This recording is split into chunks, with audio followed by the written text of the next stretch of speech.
तमिलनाडु की एक पहाड़ी के संविधान के परीक्षा की। अगर एक दिया जलाने के लिए आपको अदालत जाना और सरकार कह दे नहीं मानी तो सवाल धर्म का नहीं रहता। तिरुपन कुंदरम पहाड़ी हिंदुओं के लिए अत्यंत पवित्र मानी जाती है। अगर एक दिया जलाने के लिए आपको अदालत जाना पड़े, अदालत आदेश दे और सरकार कह दे नहीं मानेंगे तो सवाल धर्म का नहीं रहता, यह सवाल बन जाता है संविधान का।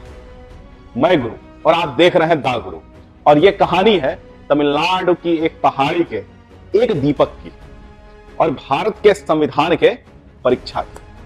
तमिलनाडु के मदुरई जिले में स्थित तिरुपन कुंदरम पहाड़ी हिंदुओं के लिए अत्यंत पवित्र मानी जाती है। यहीं स्थित है अरुलमेघु सुब्रमण्यम स्वामी मंदिर, भगवान मुरुगन का प्रमुख तीर्थ। सदियों से कार्तिकेय दीपम के अवसर पर इस पहाड़ी की चोटी पर एक विशाल दीप जलाया जाता है, जिसे मीलों दूर से देखा जा सकता है। इस दीप को जलाने के लिए एक प्राचीन पत्थर के स्तंभ का उपयोग किया जा रहा है, जिसे हम दीपथून कहते हैं, जिसे लोग दीपथून कहते हैं। लेकिन कहानी यही खत्म नहीं होती। इसी पहाड़ी पर स्थित है सिकंदर बादशाह दरगाह। तमिल लोग परंपराओं के अनुसार 13वीं सदी में सूफी योद्धा सिकंदर शाह एक युद्ध में मारे गए थे।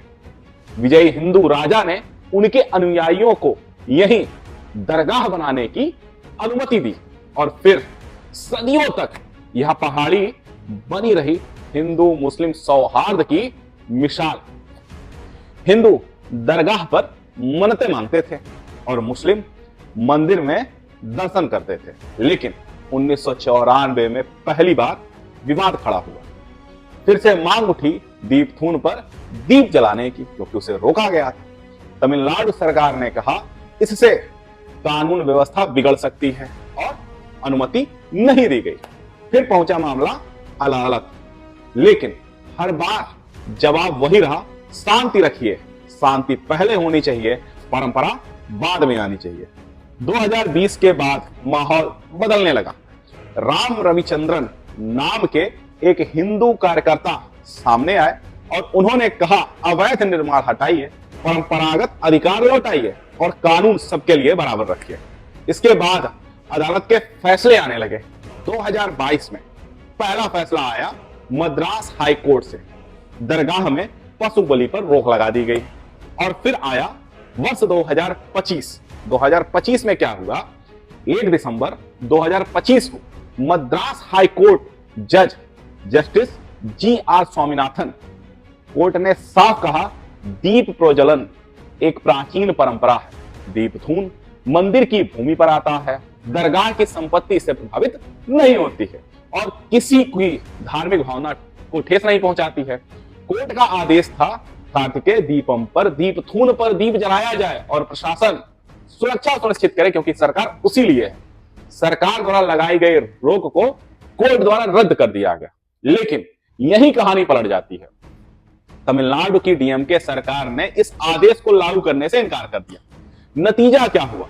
नतीजा भयावह हुआ दोस्तों। तनाव, प्रदर्शन, लाठीचार्ज और लोग घायल। सरकार द्वारा कहा जा रहा है यह बीजेपी के ध्रुवीकरण का अभियान है। वहीं याचिकाकर्ताओं ने कहा है यह परंपरा और संविधान की जीत है। 9 दिसंबर 2025 को यह विवाद संसद तक पहुंच गया। DMK ने 120 सांसदों के हस्ताक्षर के साथ जस्टिस स्वामीनाथन के खिलाफ महाभियोग नोटिस भेज दिया। आरोप लगाए गए न्यायिक पक्षपात का और वैचारिक झुकाव का और अपने पद के दुरुपयोग का। इस पर भारतीय जनता पार्टी ने भी पलटवार किया। यह न्यायपालिका पर हमला है, कहा भाजपाइयों द्वारा। रिटायर्ड जजों ने कहा फैसले से असहमति का रास्ता अपील है, ना कि किसी व्यक्ति के ऊपर महाभियोग का। यह जानना तब और जरूरी हो जाता है जस्टिस स्वामीनाथन हैं कौन।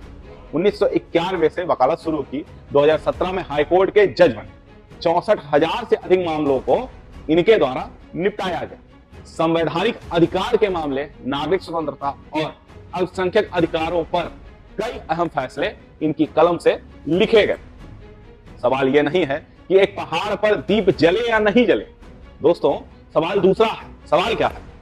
अगर अदालत का आदेश सरकारें मानने से ही मना कर दें तो संविधान कहां खड़ा होता? और अगर न्यायिक फैसले राजनीति की कसौटी पर तौली जाए तो लोकतंत्र बचेगा कैसे। तिरुपन सिर्फ एक पहाड़ी नहीं है, यह भारत की संवैधानिक आत्मा की परीक्षा है दोस्तों। अगर आप चाहते हैं तथ्यों के साथ, बिना किसी डर के, सच की बात, तो गुरु के साथ जुड़ जाइए।